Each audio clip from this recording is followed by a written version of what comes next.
a choice right now, between fear and love. It's just a rock. Out of the dark night of ignorance and into the shining light of truth. Expounding reality. A population of citizens capable of critical thinking. We don't see things as they are, we see them as we are. There's a level of reality where everything dissolves into an ocean of energy. We empower our experience by insisting on our authenticity. That's very profound. Very. Expanding reality.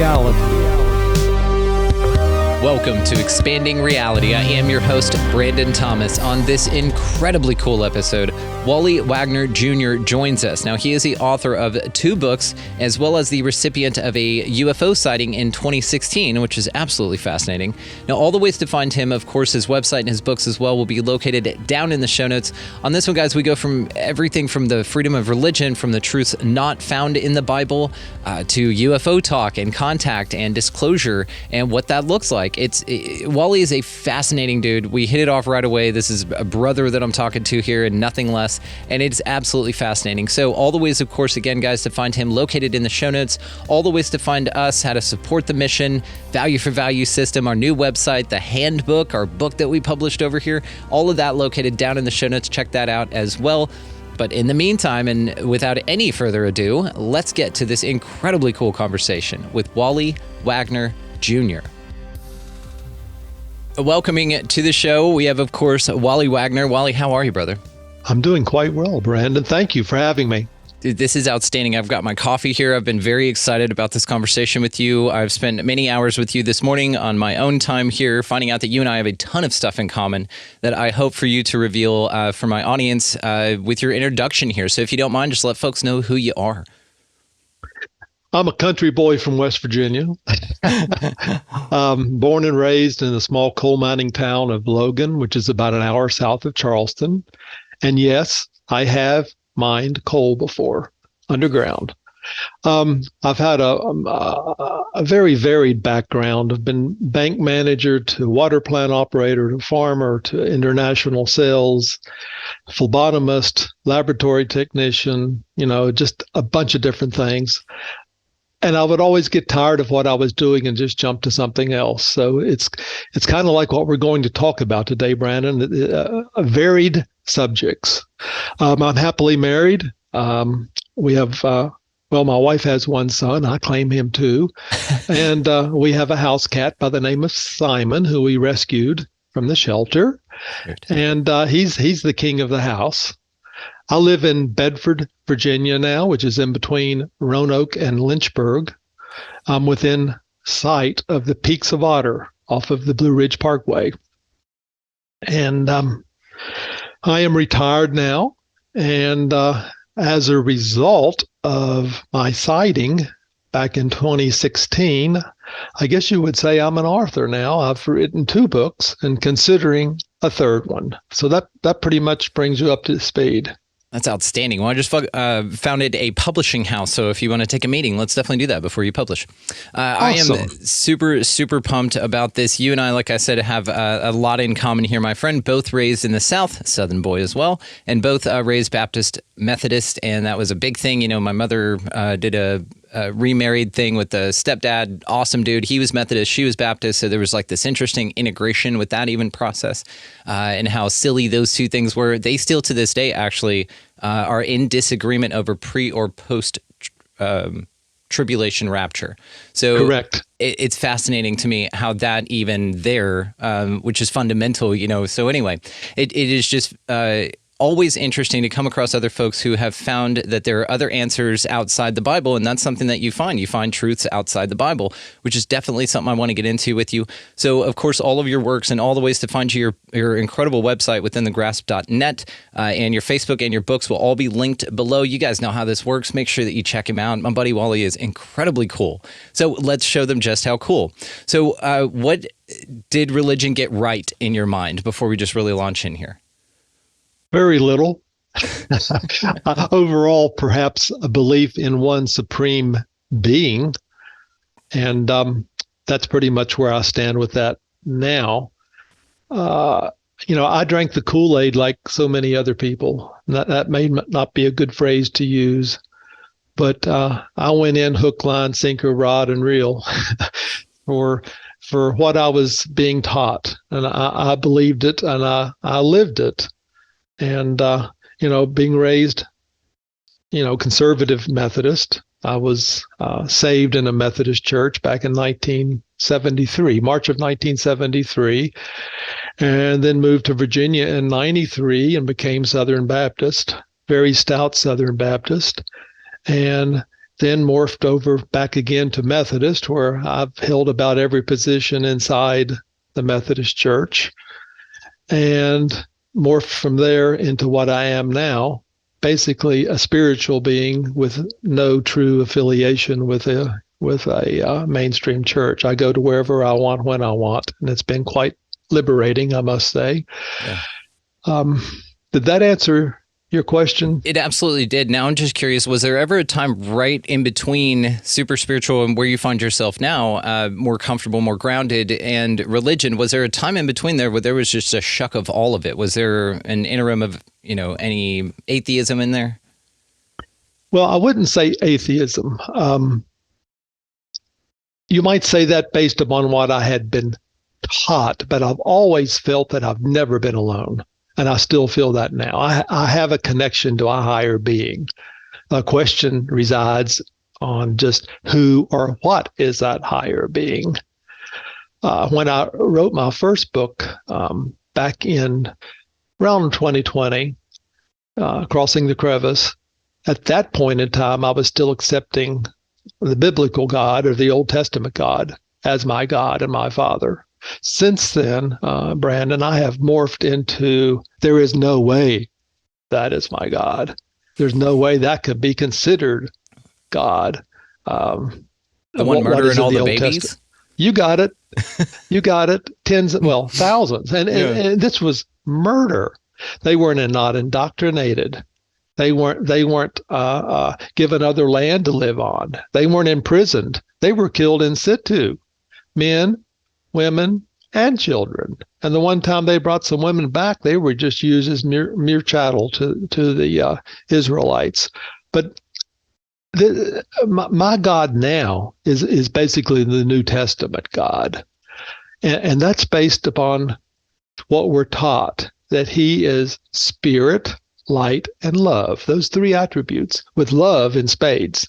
The whole universe now, I realize, is love. And we can't even fathom his love.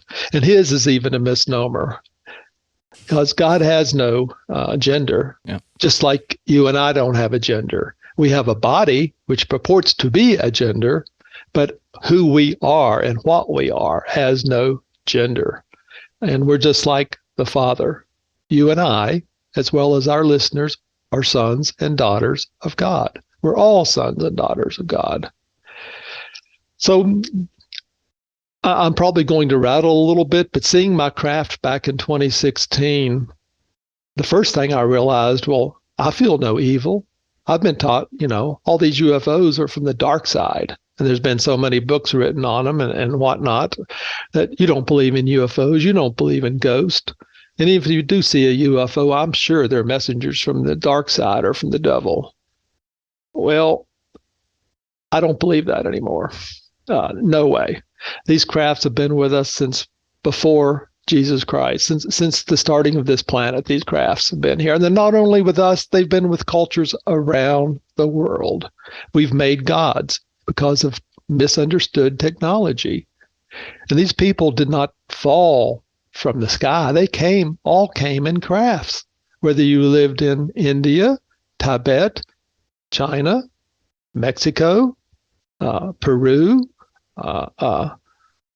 Mesopotamia, Israel, Greece, Rome, Italy, you name it. They all came in crafts, and we made them gods. And that's exactly what happened with the God of the Israelites. He came in a craft, without doubt. How many things have opened up to me now that didn't before? I mean, I taught Sunday school for years, and we had an old saying that, I can guarantee you this is not going to be in the MacArthur Bible because he doesn't touch any of this stuff. It's like so many other people. If it doesn't fit the agenda the church has had since its inception, then we just don't cover it. We stick our heads in the sand and pretend it's not there. And UFOs in the Bible and us being visited by crafts and the equivalent gods in other countries that people had made into gods, they're everywhere. I mean, our country made a god to the people on New Guinea. I mean, back during World War II, we dropped goods to our soldiers. I mean, close to the Solomon Islands, and some of these goods were intercepted by the Aborigines people who had no idea what was going on in an outside world. All they knew was here came this sound and this airplane, what we call an airplane, dropping goods down to them: cigarettes, chocolate bars, cookies, other goodies. The airplane became a god. We went back and they'd actually made an airplane out of sticks and venerated it, and it became a cult. And that cult is still in existence today. That's just an example on how we make gods. The same thing happened to Paul when he was on an island. He got bitten by a venomous snake. And the people on the island said because he didn't die, he must be a god. Gods are something we create in our minds, and lots of times it's based upon technology that we simply don't understand. If I would have taken a match and strike it on a box, 1,000 years ago, I would be considered a god because I could have fire in my hand. It's things like that have all opened up to me now. I've gone back and looked all through the Bible. I'm self-taught. I consider myself pretty much a Bible geek, and I'm definitely a Jesus geek. I'm a New Testament believer wholeheartedly now, and pretty much have just done away with the Old Testament because I don't connect with it anymore. I see through it. There were crafts there all along. I mean, whether you're looking at Elijah, Ezekiel, even John in Revelation in chapter 4, you see the door open in heaven. That never clicked with me, but it clicks now. That door that opened up in heaven, anything heaven is looking up in the sky, that is in the craft. And he received the words from that craft, just like the shepherds did on the night of Jesus' birth, just like Paul did on the Damascus road. This voice comes from the sky. It's coming from a craft. And it just has blown my mind now. After I wrote my first book, I got to meet with Reverend Michael Carter. I'm sure you probably know him. He's been on Ancient Aliens a lot. He lives not too far from me. He lives in North Carolina. But he convinced me that I am on a path. And this goes back several years, and sure enough, I am on a path. And when I'm on this path, I have left the gates of Western Christianity. Those gates have hinges, and a lot of people are afraid to step outside. But I have stepped outside and realized that many, many truths rest beyond the Bible and what we've been taught. And I mean, I don't even know where to begin. The first thing that's happened was I've learned to meditate. You don't learn to meditate if you're in Sunday school and church. You learn to pray. And to me, the two are completely opposite. Praying takes what you are and going outside, trying to connect to a higher source.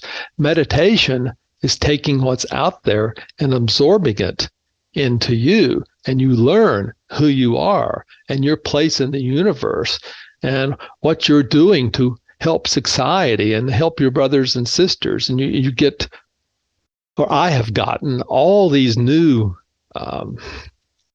tidbits of knowledge and wisdom just by learning to meditate. And I would say that's probably the first thing I have realized when I stepped outside those gates.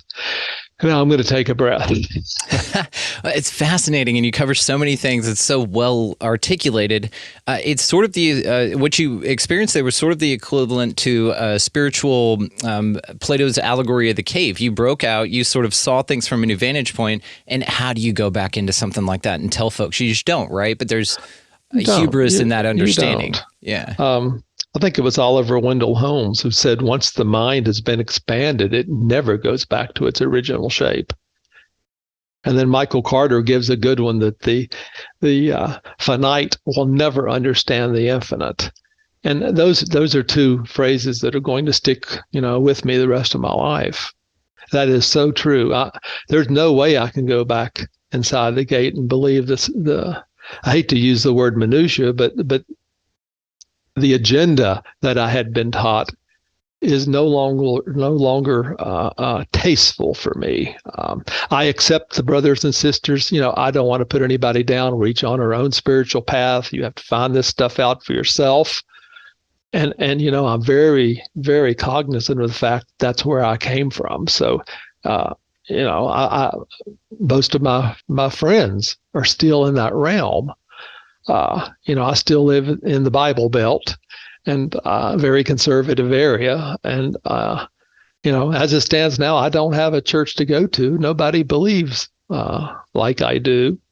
And the nearest Universalist Unitarian church is probably 45, maybe an hour away in Roanoke, Virginia. And I haven't made it there yet, but if I went to any church, within an hour circumference of where I live, that would be probably where I would go. Do you want to do that? Is it something you find, I know probably not necessary, but would you like to experience something like that? Well, yes, the answer is yes. Let me just say that. I'd actually, if I was 30 years younger, would actually consider starting my own church. I mean, we have over 33,000 flavors of denominations now, each tweaked just a little bit different from the other, so they stand out. Some a little more than others, like what you'd mentioned between Baptist and Methodist. 90% of what they believe is the same, but when you get into pre-tribulational rapture, there seems to be, a little bit of a difference. Yeah, and they both claim the conversation. Bible as their source for their beliefs. It's got to be. I'm going to encourage you, though, here, and I'm feeling the audience backing me on this. There's no time like the now. And what I will say about the 30-year thing is 30 years ago, you weren't the 30-year mentally progressed as you are now. So what's fascinating about this is you actually are at the perfect time right now to do what you'd like to do. And perhaps this could be something iterated in the third book, perhaps some options and some outsourcing of the putting that out there to kind of just see what comes back. I'm not going to limit you there, my friend. I'm going to go ahead and say that we're declaring right now that you're just kind of prepping the minds of everyone and the spirits of everybody out there looking for something greater that they don't have to feel like you do right now, isolated on their own. And that really that's the motivation, because that's where it's coming from with you. And that's a beautiful place, man. So I'm in support of this. You now have 2 members. So let's get cracking. Bless you, brother. Let's get cracking. I am an ancient alien believer, so I want to throw that out there now. Sure. That falls in line with everything else I've pretty much said up to this point. But if I started a new church, it would be something completely different. It would probably be termed in the area I live in now as a cult. And that I would have to accept that, even though I would resist it. That's what people would be talking about behind my back.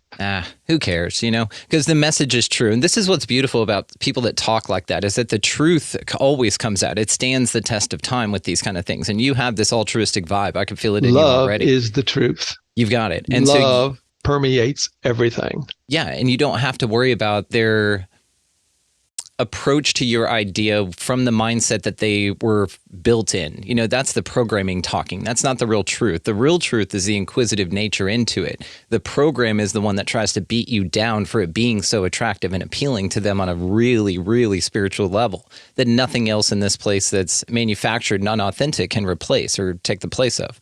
So I love this. I'm in full support of your idea here, and we are in full support of this. However we can be of service, please let me know. So I was curious about when you said that you taught Sunday school, did you ever have kids in that 25-year period? Did you ever have children come to you with questions like that, things that you weren't able to answer that maybe sparked some questions of your own? Well, probably the youngest person that was in my class was 30.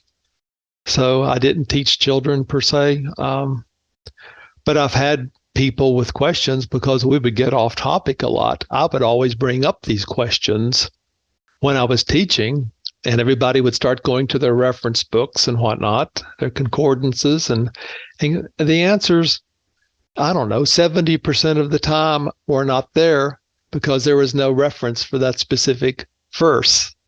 It did not fit the agenda.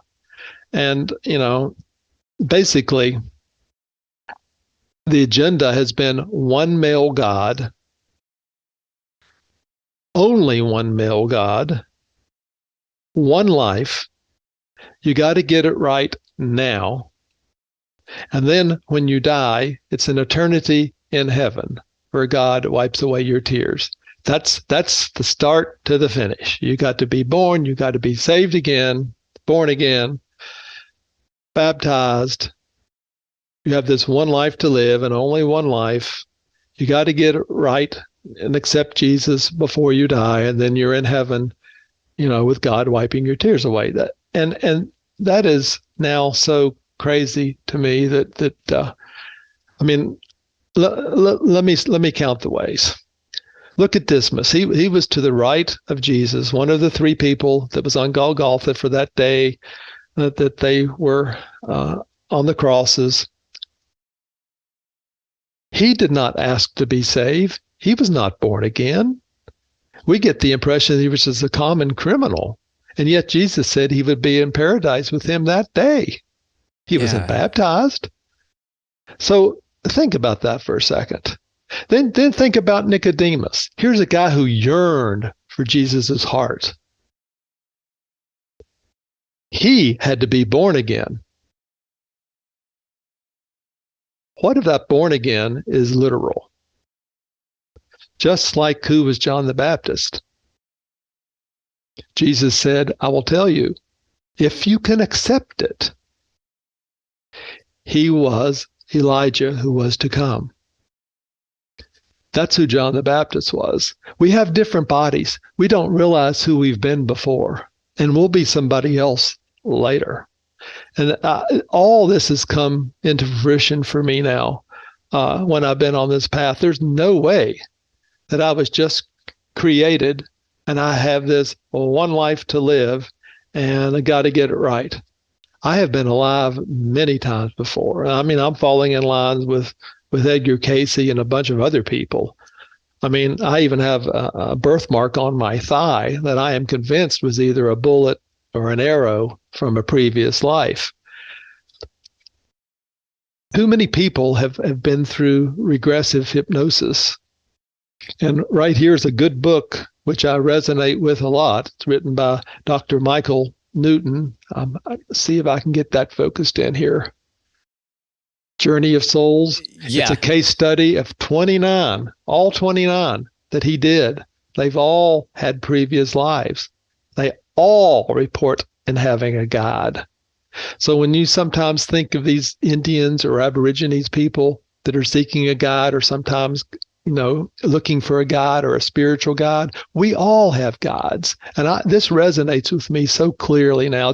You might consider it perhaps as a guardian angel, but we have gods. We live eternally.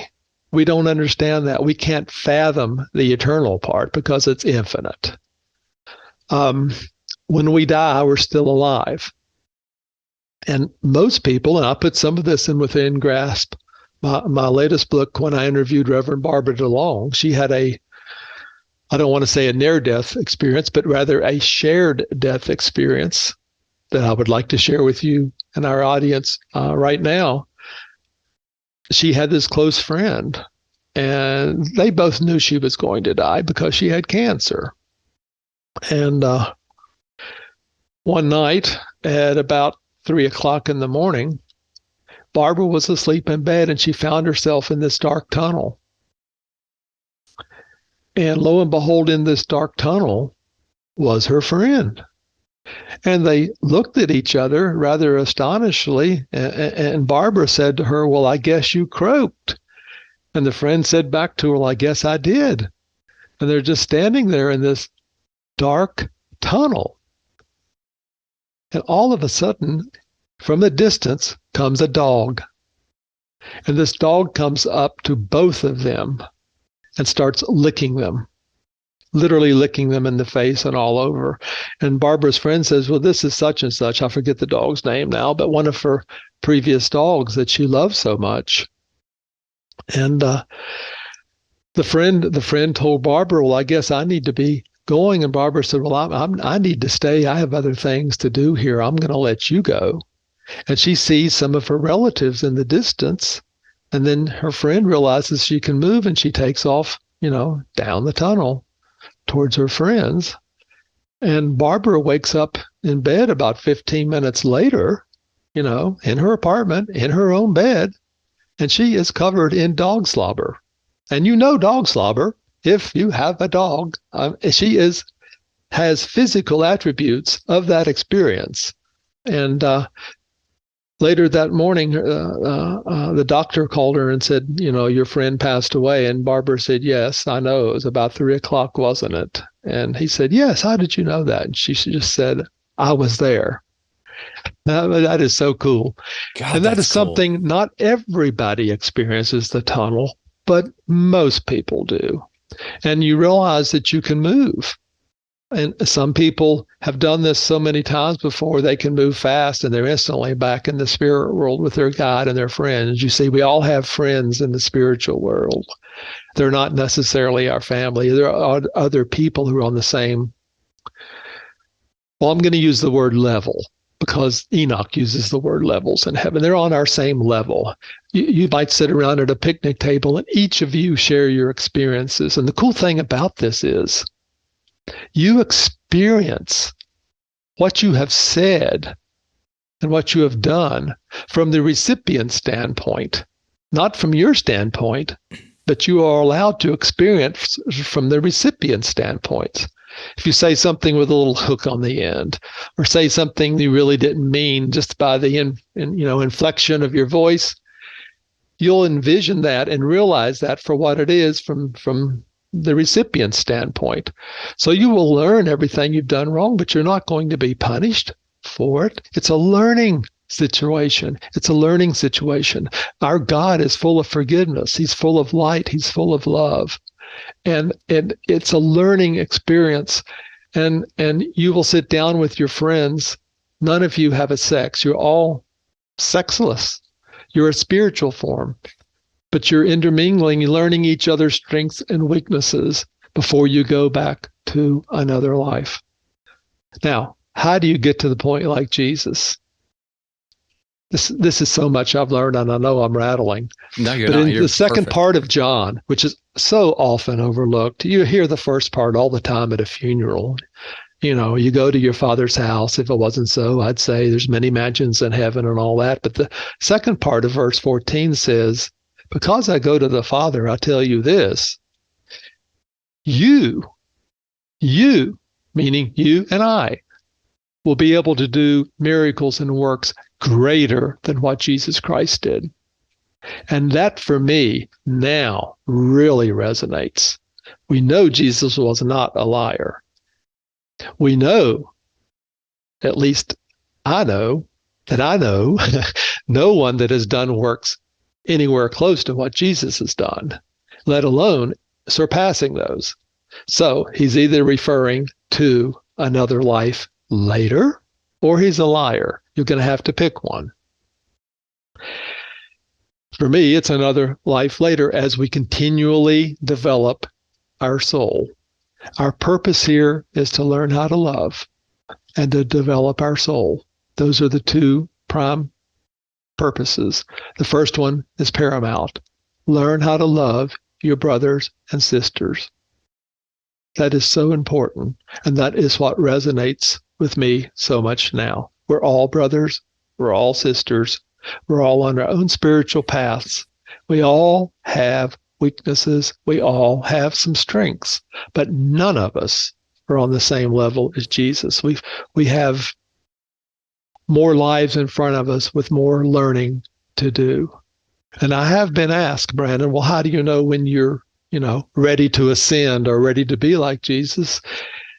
And I will give you my gut answer. It's when you're able to not have any negative emotions or negative thoughts enter your brain, let alone come out of your mouth.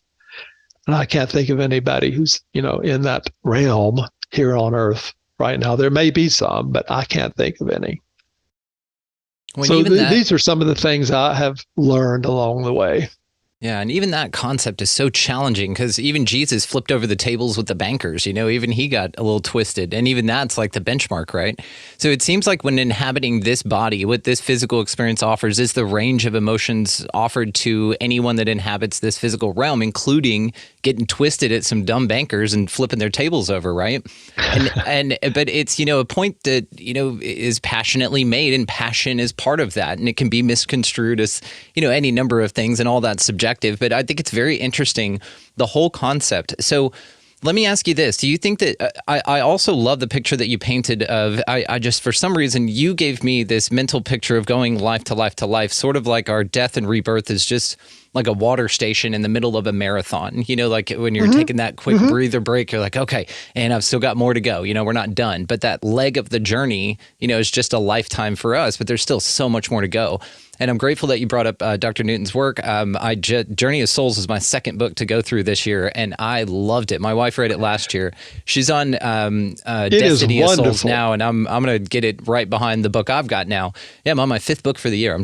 We're reading like crazy over here. But Journey of Souls was so fascinating to me, and it's very comforting in ways. And I actually just had a friend recently choose to go to the other side by himself. And that is something after reading that book that just hit me really hard. It was the disappointment I know he has in himself right now, that feeling. And so that hit very close to home very, very recently. And I won't talk about it any more than that. But what's also fascinating to me is these alternate ideas. And I know that you've come across these. I know you've heard of this kind of stuff. Even there are 2 different gods in the Bible, which I'm going to come back to. But for now, I want to just kind of bring in the idea of this Archon soul trap. This idea that, these people who are here to meet you when you die, and the tunnel is actually a trap, and that you shouldn't go to the light. And that's what the reincarnation trap is. So there are people who embody this idea and see it as a bad thing. Now, if there are 2 directions in a tunnel, one then would be curious to say, and I haven't heard of any near-death experiences say, so I turned around to see what was down the other side of the tunnel. Everybody's going to the damn light because it's like a moth to a flame, right? Where they're just drawn to this thing.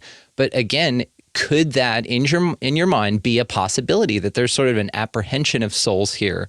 And even this leg of our journey, let's say, sticking with the many lives, idea here, which I'm a big fan of, then that perhaps is part of this journey. Part of this marathon is to discover that and then just to turn around rather than to keep coming back. You have the choice. But as you have said, it's somehow like a cat using a cat box. I know you have cats. It's ingrained in you to want to go towards the light, right?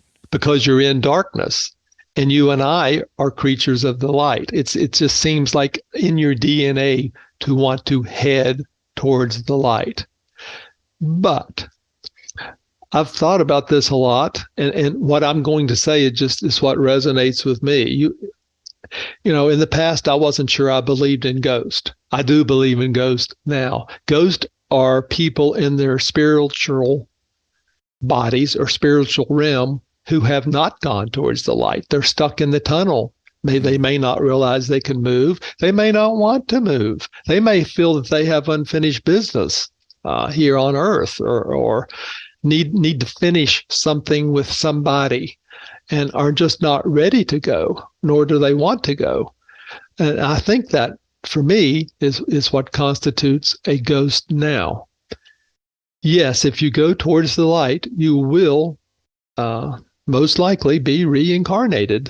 And don't let that scare you. There is no time. Let's get into that right now. When you're in the spiritual world, there is no time.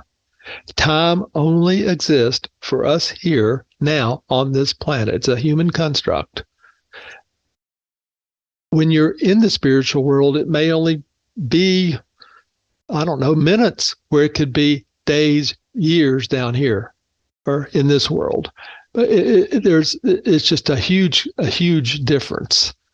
And we know this to be true based upon Einstein's theory of relativity.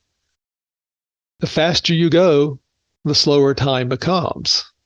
And I put this in within grasp that if you went out so far, let's say a parsec out into space at close to the speed of light, and you forgot your wallet, I got to go back to Earth to get it. You come back to Earth to get it, you might be 300 years later here on Earth. Nobody's going to know you. That's how this works. Time does not exist. So when you're in the spiritual world, you don't worry about time, or you shouldn't be afraid of having another life. You want to have another life. You need another life. You need more experiences, more stimuli, more learning chances for you and your soul, because you want to become more like the Father. You want to become more like Jesus, who is multiple levels above where we are. So I'm not afraid to do that. I'm sure that I will go towards the light, although there's a part of me that wants to know what's in door number 2 over here, what's in door number 3 over here. Yeah. Especially, well, I'm not sure that evil exists the way we've been taught it exists. I know evil's out there. If you've ever had a chance to read Linda Moulton Howe's 2 books, they're wonderful. She mentions that even some of the entities know that there's an evil presence out there, and they're even afraid of it. But what we've turned to be evil here on, in our little planet, between what we call Satan or the devil and who we called God or Jehovah, it's all wrong. I mean, my studies have taught me here in the last, I don't know, maybe 3 years, that, this is going to catch a lot of people off guard, Brandon, but I'll just go ahead and say it and then back it up. But it's quite possible that Satan and Yahweh were brothers. Now, this is played out in Job, which is the oldest book of the Bible. It's played out, right at the beginning. If Satan is so bad and anti-God, why is he even allowed to walk on God's creation? And they're casually talking in Job. And to show you that this Old Testament God is basically just another entity who has superior intellect and superior technology than we do, he uses Job almost for a bet. And look what it cost Job. Now, you're not going to hear this from behind the pulpit. You're probably going to hear the patience of Job, or a sermon on patience. But look what it cost Job. Oh, but wait a minute. He got double everything he had. He got his children back. No, he didn't. He got 10 other children. He lost his first 10 children. They got killed in a windstorm. So how is that repaying Job when you lose your firstborn and your first 10 children? Did you just replace them with 10 other children? And there you have it. And then the material objects, which we're told you need to give all those away to even enter into heaven. From the New Testament, how is that compensating Job for losing his first 10 children? I have a big problem with that. So from there, I have read, and this resonates with me, that's why this so-called Satan, brother of Yahweh, interfered with Yahweh's garden. Bingo. Get even. Satan lost the bet. I'll show you. And sure enough, that's what happened. And this is played out from a lot of texts, that the remaining texts that have come out of Syria, that support that this local Canaanite or Levant, the Fertile Crescent around the Mediterranean, had a god, and that god was named El. El. And El had a bunch of children, 70 in fact, including Yahweh, including Baal, including Satan, including Marduk, including Asherah, and a bunch of others. They each had their own land. This is played out in Jacob, or in Jacob and the second last part of Joshua. You cross a certain boundary, you go from one god to another god. You cross the river, you have to leave your god here, you have to accept a new god there. They had their lands laid out for them. This helps you understand what happened with Elijah calling fire down from heaven and why Yahweh was such a jealous God. Yahweh stayed here. All the other people pretty much left. They had other things to do. This God has 18,000 planets to look after. I mean, this is what the Jewish faith knows. 18,000. This is just one planet of that 18,000. Yahweh stayed behind, at least for a while, through the time of Elijah and Elisha. He stayed behind, for pulling them out of the Red Sea. He wanted his own group of people, and he was very jealous. And he scared them into submission, with lightnings and thunders and earthquakes and boils and diseases and you name it. But this Old Testament God flew in a craft. They all flew in crafts. And I'm going to ask a question, not only to you, but our audience. This is something that I've been asking lately, and I've gotten no answer. You're taught in Sunday school and church that God is omni-everything. He's here now. He's in everything. He knows the past. He knows the present. He knows the future. He's in that rock out there in your front yard. He's in the tree. He's in the air. He's everywhere. He's in everything. I'm going to ask this question. If God is everywhere all the time, how do you go down? How do you go down when you're already there? And this going down is mentioned some 19 times in the Bible. How do you go down if you're already there? To go down must mean that you're in a defined place with some type of perimeter in order to go down. But this go down happens 19 times. You go down for the Tower of Babel. You go down for Sodom and Gomorrah. I mean, it just resonates with me now that this God of the Old Testament was nothing but an extraterrestrial alien. I mean, with powers that we did not fathom and we did not understand. And based upon how his or her crafts moved, we might not understand it now. Well, that's a topic, maybe for later, but perhaps we do understand. Go ahead. Do you think that there is divinity here, or that it's all just misappropriated technology?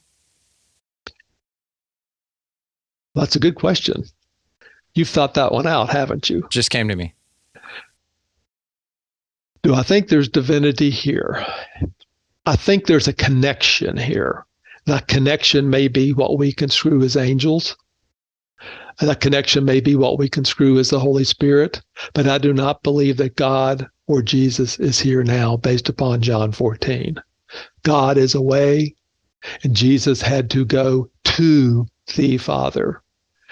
And if you read the Assumption of Moses, which is a book that was left out of the Bible, which is referred to, but indirectly, but left out. I put it in Crossing the Crevice, my first book. You'll see that Jesus's visit to this planet was termed a visitation, and a visitation dictates, just being here a short time and you're on to someplace else or back to your house.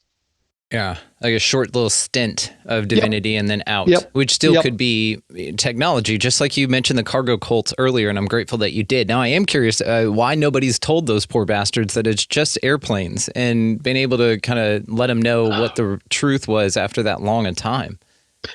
Well, are you going to tell,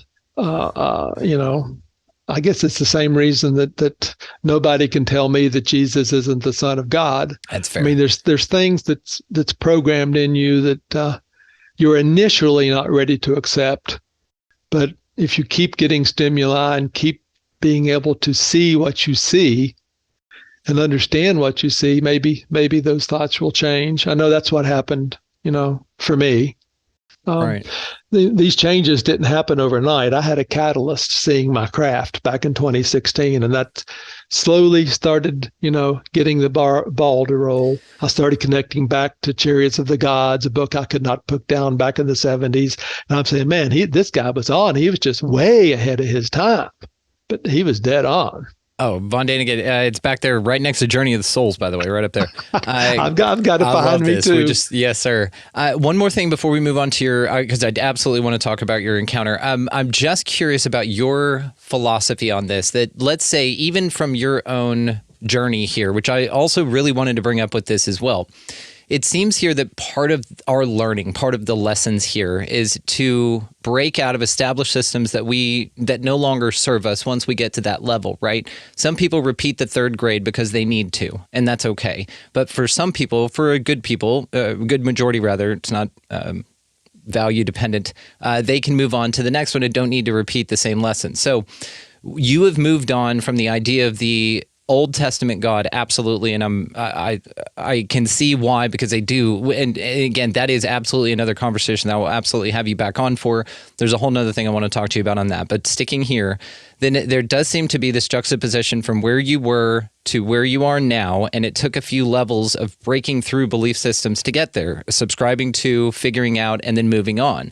So my question is do you feel that where you are now is even maybe another stair step into something else, some greater awareness to where perhaps there's no evil at all, and maybe this is all just a facilitation or a simulation or something, but the lessons and awarenesses that you needed to learn going through the ego structures in the way that you did, in the way that we all do, and breaking through the programs as a means of self-discovery here, which empowers you and propels you onward.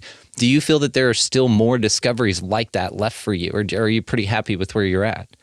I have not seen the end of my path yet. That's the first thing I'll say. I'm still learning, discovering, and absorbing as I go. And only a fool would sit here and say, I've got it all figured out. Come on. No way. Come on. But my mind is so open now that I laugh at nothing. Let's put it that way. Well, I've got something else I want to touch on real fast, which connects with what you just said. Another book that I had read back in the 80s, written by Gary Zukav, called The Seed of the Soul. That resonates with me too. I don't know whether you have that, but he makes a very good point. He used to feel sorry for somebody if you were driving along seeing somebody crawling in the gutter. Now he realizes that's his place in life, and that person probably needs to be experiencing that. And who is he to interfere? God, that's tough to get to, though. It's so damn hard to get to. And even then you feel like, have you been tricked by some evil in the way that your empathy is being masked by something else, where you're told to deny that which you're drawn to do and compelled to do, which is to help. Now, interestingly, it feels like that empathy that we're drawn to do is our truest self connected at its highest level. But there also seems to be an awareness of us that there were actors in a play and that there's a game going on with rules here. And those rules need, to be abided by. But it goes against this higher connection that we have that's very strong. This is something I've struggled with, that with animals, with the elderly, with children, with homeless, with, and not even inequality ideologically, just dumb shit, Wally, you know what I mean? And so I've very much struggled with this. And to get to this point is it's very challenging for anybody, even when you get to these greater concepts of awareness that we're all one. And having a spiritual experience and all that, it still hits you, and this is one of those table flipping over moments for Jesus, right? You still feel it. You still embody the emotions of this place, but it's with the higher wisdom that you offered here with that's where you transcend and transmute. And Jesus was half human. Oh God. I mean, yeah, well, you have to, and that's the thing though. It further proves, not even proves, it further just lends to the idea that this is a fully immersive environment, that when you're here, you sign up for the ride. Whenever you Exactly. You are on a stage. Yes. You are being watched all the time, whether you know it or not. You are being watched. Every thought, everything you say, it's almost like being in a closed loop system. Yes. It's recorded. Yes. It's going to be played back and shouted from the housetops. I mean, there's no secrets. But the judgment of it happens here. This is where you and I share this, right? The judgment happens here. And really that this is just a place where that can play out, literally play out in a play. It's just how I am looking at it now, but like you, I think we probably agree that we make our own hell here on Earth. Yep. I mean, judgment does occur here. It's forgiveness and love in spades when you cross over. Yeah. And I can't make enough out of that. Unless you really screwed it up. I mean, and even then, murdered, and even then, you're not going to be killed. You might be pulled off for one-on-one training, aside from all your friends in the next world.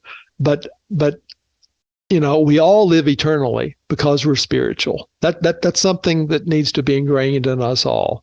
We live eternally. So what seems like a lifetime, no pun intended, while we're in these bodies is really nothing. It's really nothing.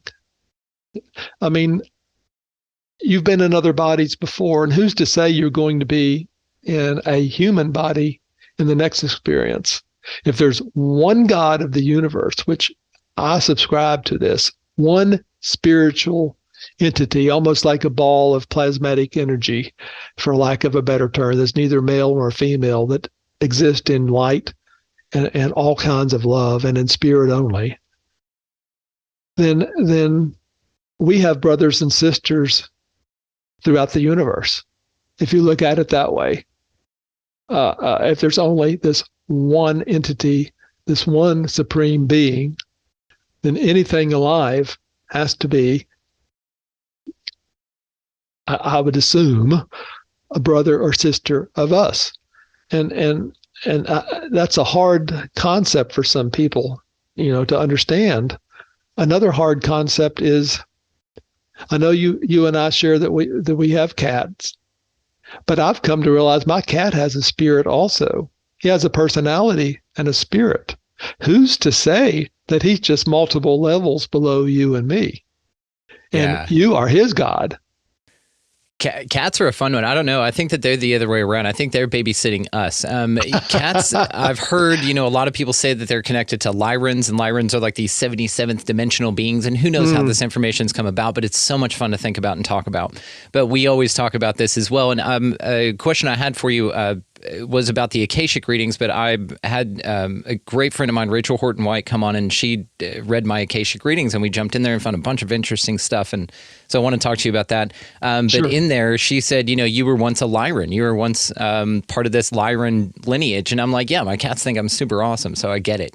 They're connected to me. They're like these beings that look at us like, we're just here babysitting you guys. This is like a weird assignment for us. This is a joke, this is sort of a punishment, So it is cute to think of them as having little personalities and souls, which I do like that, and how it seems like, and I've had Tiana Roser on the show, and she was talking about the difference between wild animals and sort of this automated system of life, of background, of, biology, and then pets and things that really become very close and attached to you, and that there is sort of a spiritual difference between them. Sort of also, one could say with humanity that there's sort of a background sea of ideas going on that are the mass, and that it's sort of your job to break out and figure out which humans are real here, or are inhabited by the real spirits here, and then also, how to navigate your way through that. Just an awesome idea, and I love all of it. So, before we get to your experience here, and I promise we will, you've talked about that you have things that are question marks in your mind that you have heard about other people going through hypnotic regression and experiencing. One, would you be open to do that if you haven't? And two, Akashic records, that's sort of another option with that. They're similar. Have you tried either one of those, or would you be open to either one? I'm open to either one. In fact, I want to go into some type of, therapy or hypno, whatever, to learn my previous lives. But where I'm at now, nobody does that. That's considered taboo. I'm gonna get you connected with a couple of different people who can facilitate let's talk both after of those. the show. We'll talk. I've got it noted. So I am just very interested about your thoughts on that, because these Akashic records, and I'm curious to see if you and I were Lyrans on some other planet kicking about, man. You know, I am a firm believer in Edgar Cayce. Studied him a lot, and of course his center is here in Virginia Beach, maybe 3.5 hours from where I live, and he did so much, and it's like so many other things. A lot of it is unknown to the public. A lot of it was considered too far out there for the public to understand, and it's like, unless the New York Times says it or the Washington Post says it, nobody pays attention to it. But it's out there, and so much of it is so real. And I'll just say that I would really enjoy some type of a past life, study, or, whatever you want to call it. Yeah, you're far too Hypnosis. cool. I have far too many resources. You're way too cool. We got to do this. We're setting this up. We'll do that. And so everybody, you can look forward to him coming back on and talking to us about that later on as well. So let's absolutely talk about what you saw in 2016, my friend. Well, I was a mailman at the time. Did I say I'd also been a mailman for 8 years? Yes. I mean, so many things. I was nearing retirement, and I just made a delivery here in the county, a rural carrier. And I was walking back to my Jeep. Something told me to stop and look up. And I was standing out in the lady's front yard, and I looked right up over my head. Here was a white, oblong, solid-looking craft, what we now call a Tic-Tac. And a picture of that is on, the cover of both of my books. The sky was as blue as you could imagine. There was no wind, no trains, no cars. I was out in the country. There was no sound whatsoever by this craft. It had no wings, no nacelles, no windows, nothing to support it being there. At the time, I guessed maybe it was 1,500 to 2,000 feet over my head. I have gone back there multiple times. Maybe now I'm thinking, I don't think it was that far over my head. I'm thinking maybe 500 to 1,000 feet. In any case, the dimension was probably a 5x3, maybe 50 feet by 30 feet. And that's seems to be the exact same size of what we've seen on TV now as what's considered Tic-Tacs, except this was the year before all that came out. So I had to watch what I said. I didn't think too much about it at the time. In fact, my very words were, well, hello there. And the craft let me see it for about 3 seconds. Then bingo, it's gone. And all these questions, of course, start going through your mind. Did you really see it? Was it a blimp? Was it Google taking, a picture of the Earth? Was it a weather balloon? Did it cloak? Did it take off so fast I couldn't see it? Did it go into another dimension? It just around and around in your brain, this goes. I didn't mention it to too many people at the time, just some family members in my Sunday school class. I was teaching Sunday school at the time. And they took it, fairly well. I have to say, they took it fairly well.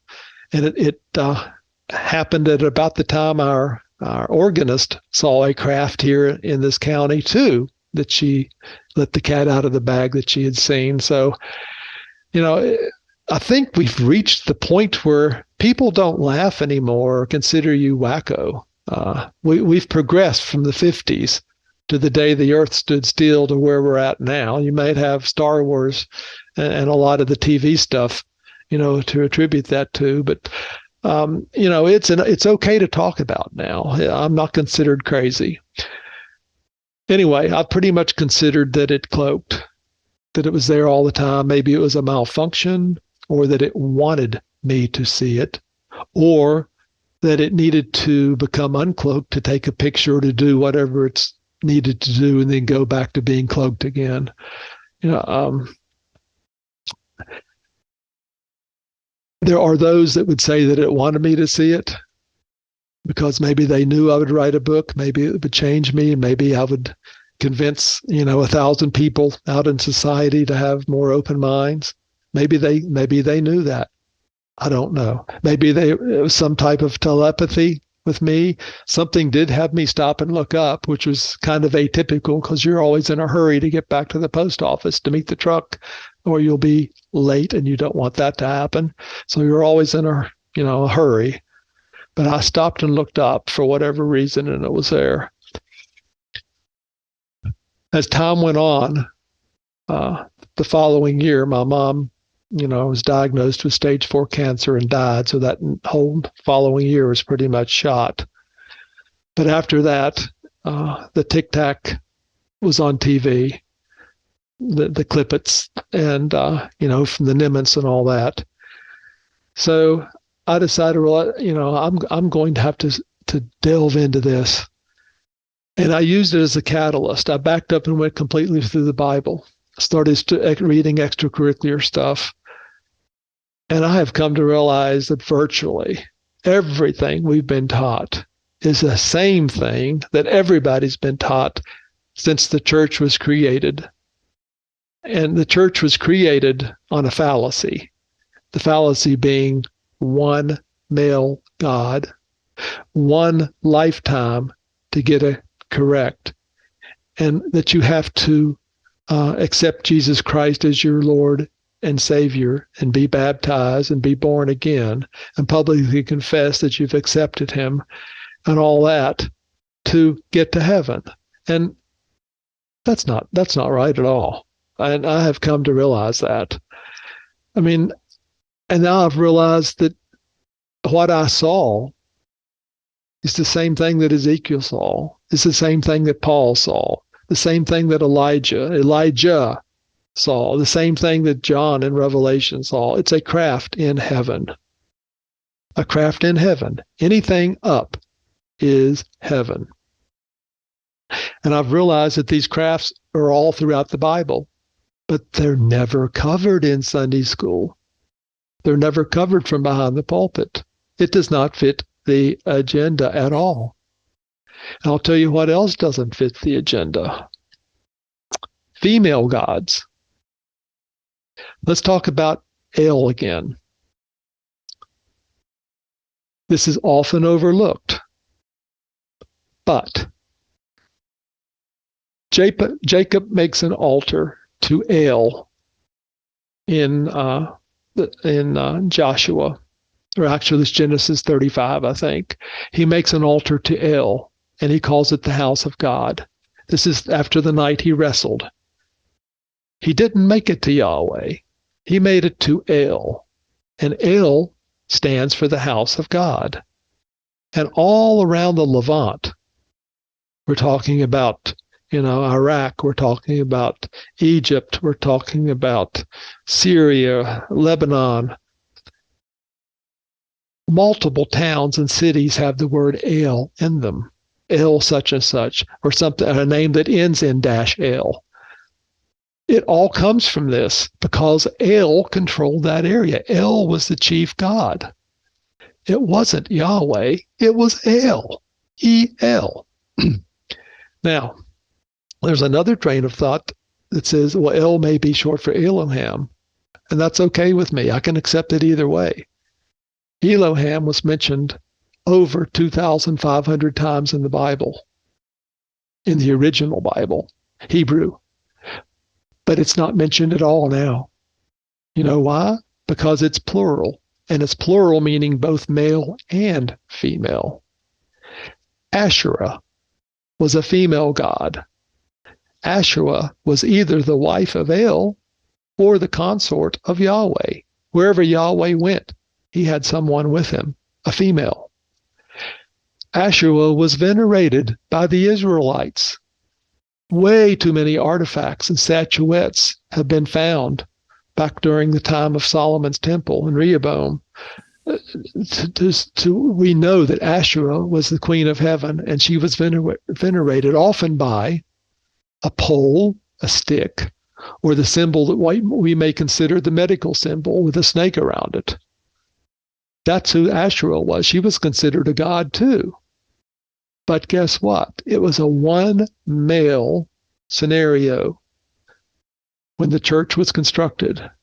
Females were second-class citizens. Their jobs were to cook, to clean, to mend. It was a male society, all male canonist, male priest, male everything. Females didn't even get to vote, until the 20s in this country, let alone have female pastors like we have now. But my point in being that this Asherah was a god, but she was taken out of the Bible until we had the NIV. In the King James, Jehovah is mentioned 7 times. None of the other Bible translations have the word Jehovah. In fact, the NIV has Asherah mentioned 40 times. So we've had this shift. Talk about shifts in society and shifts in beliefs, and the females gaining more power and more oomph. Asherah is now the queen of heaven, mentioned some 40 times in the NIV. And many people subscribe to the NIV being a better translation by far than the King James. The King James has been manipulated so many times that it's, you're taught that every word in there is God's word directly from God by the Holy Spirit, each and every word. And you'll see the preacher holding the book up, totally God's word, and that is totally minutia to me now. It's totally man's word.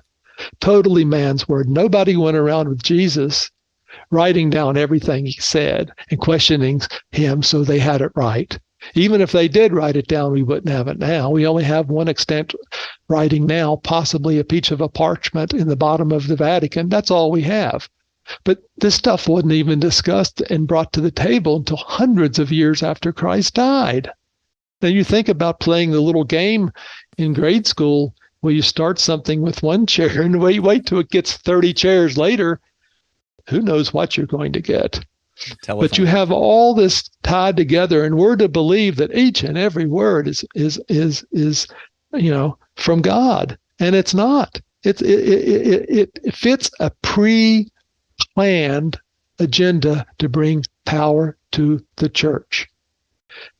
Having to go to church, having to find Jesus, having to be saved, having to learn about Jesus, having to learn to be a better Christian, and having this one life only to live and get it right, all is what the church was built on, and it became ultra powerful.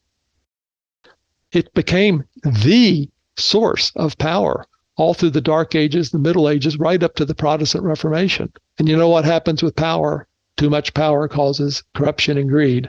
And that's exactly what caused the Protestant, Reformation to happen, was that, the Catholic Church had you end up paying for your salvation. And the more money you paid, the longer out your forgiveness would extend. You could have tomorrow's, sins forgiven now if you just pay a little bit more. And that's where we really ended up. And look at the millions. In some cases, it's millions. Other people say it's tens of thousands. Conflicting information of people that have been killed because they didn't believe the way the church believed. Copernicus, Galileo Galilei, just on and on. You must believe what we're teaching you. And it's so wrong. We didn't even know about grace until, 400 years ago. And in fact, now we realize that it's all about grace. And the church wanted to hide all this information, so they had Jerome write the Bible in Latin. You had to be well educated or very rich to even know Latin, so you just had to accept everything the priest taught you for 1,600 years of the church. This whole thing is just built on fallacy, and I can't accept it anymore. I just can't. I love this. You're crushing this, Wally. Absolutely crushing, man. I completely agree, dude. And it's so interesting, too, because in your book, Within Grasp, again, guys, all the ways linked it down there, you talk about the Gospel of Mary. And if anything, the word of Jesus would have been the only damn thing in the book if that's what it was, right? And the book of Thomas is allegedly all just quotes of Jesus, and it's not in there whatsoever. They're like, no, that guy's Thomas talking too is much. out there, but I love it. You know, Get him out of there. that was another early thing the church did, Brandon. They had this thorn in their side, just like Paul had in his heel. The Gnostics. What do we do with the Gnostics? Well, guess what? It's quite possible that Jesus had some early training in Gnosticism himself. I picture them all like a super friends, like a Justice League, like him and Buddha and Krishna, and they're all hanging out, just kicking evil ass together, you know, just smiting out ignorance. And that's sort of how I see, because the ways in which any one religion has it isn't broad enough for any of the teachings to encompass. So it seems very limited that he himself was any religious ideology at all when it transcended any of those to be anything. And especially, you know, if he was born Jewish or whatever, I mean, even then, though, it was transcended. And even then, there were a lot of multiple gods, like gods with an S, especially in Genesis. So you have all these convoluted ideas that are wrapped up into a story that really, in my mind, it pulls away from the natural law so much that you're so distracted by your confliction between what it's telling you must do and what you feel is right in your heart that you don't have time to figure out what the hell's going on here, you know? You say it so eloquently, Brandon, but you're dead on.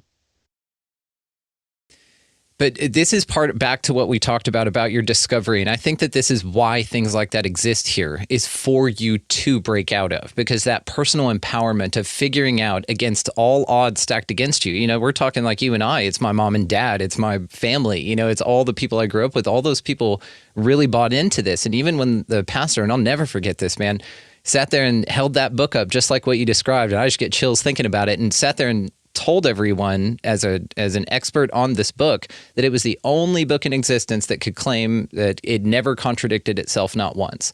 And I just there was something in there that was just like, wow, that's an impressive claim. And I mean, I remember being like 6 or 7 hearing this and just being like, something didn't sit right. But again, you know, you got all these people around you nodding and agreeing, and your mom and dad and everybody just nodding and yes and that's oh Jesus. The problem. They all have blinders on. Nobody does their homework. Nobody checks this out for themselves. They would rather be led. So let me ask you this then. Do you feel personally responsible to wake people up from that truth? Yes. You do? Yes, I feel that is one of my callings now. So that's why I'm on your podcast. I want people to realize that this, I hate to use the word Kool-Aid again, but it seems to fit so well. You know, and that this Kool-Aid you've been drinking is not doing you any good.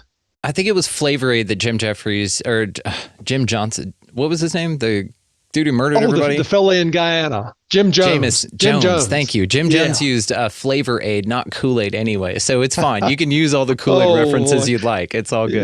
Yeah, but you know, it just, I don't do it anymore. That's all I'll say. I just don't do it anymore. My life has become a lot less religious, and to use the term, a hell of a lot more spiritual. I mean, I see things differently now, and encompass things differently. For me now, I know everything's connected. That's a broad statement to make, but some way, somehow, everything's connected. And somehow, some way, everything vibrates. Somehow, some way, everything has a frequency. And time, and I dare say even distance, maybe doesn't exist, as it certainly doesn't exist the way we understand it. But distance doesn't exist in the way we understand it either. I'll give you 2 examples, and we'll go to something else. But in Within Grasp, I interviewed Dr. Paul Smith, who was one of the founding people of Project Stargate. He was in it from, its inception to its conclusion. And I asked the question, if you were to remote view, let's say a planet like Pluto, versus remote viewing something a mile down the street. Is there any time lag? The answer is no. You get the impressions from Pluto the same length of time as you do from a mile down the street. Great question, by the way, Wally. And that tells me another thing that we're just realizing in quantum physics now, that if you ring a little particle over here, its cousin, exact same particle over here, rings as well. And over here really doesn't have anything to do with the space from here over to here. And that plays out with a tuning fork. And I put this in my book. You ring a B flat, for example, you have 15 other tuning forks in your room. Only the B flat's going to match what you just, vibrated in your hand.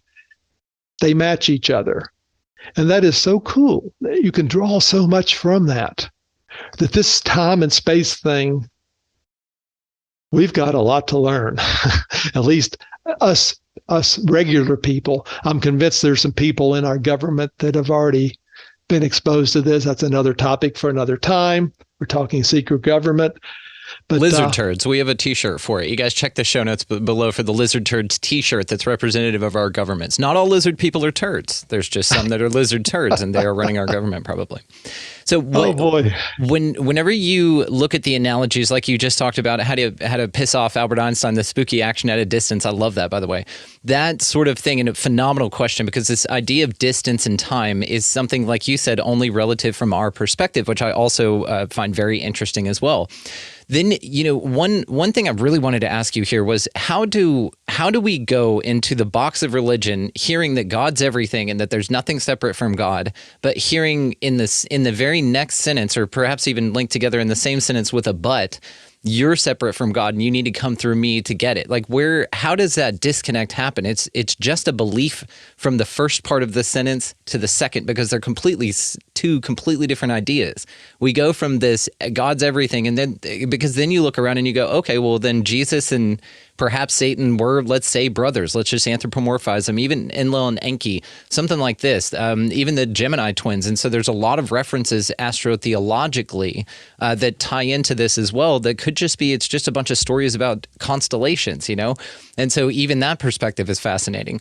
So whenever you go from this is an idea of anthropomorphization of just things happening in the sky to then tying in the idea of people attempting to describe and story those same constellations along with the beings they saw coming in craft that they couldn't understand from them, then you tie all of that together and you say, okay, well then religion comes in and says, here we are, we have these answers, and here's this box that you play in. And again, when you're in that box, you say, okay, well, I'm separate from everything, but there is a big thing that I can get to later if I'm good enough and play all the right games and, win all the right prizes and things like that. So there's just an interesting idea from that they introduce it to you. It's like they tell you, but then that you can't have it a little bit. It's sort of, again, to the concept of that everybody just accepts this vernacular of having your cake and eating it too. Like, you can't have your cake and eat it too. What the hell are you talking about? Why the hell would you have cake if you weren't intending on eating it? You know what I mean?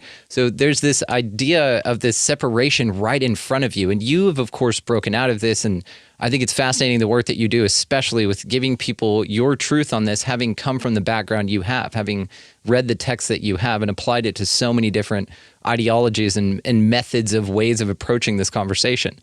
So do you find that astrotheology, have you heard of that at all? That just basically the Bible is just a big story about when to plant your crops and all that kind of stuff, and nothing really divine, as it were?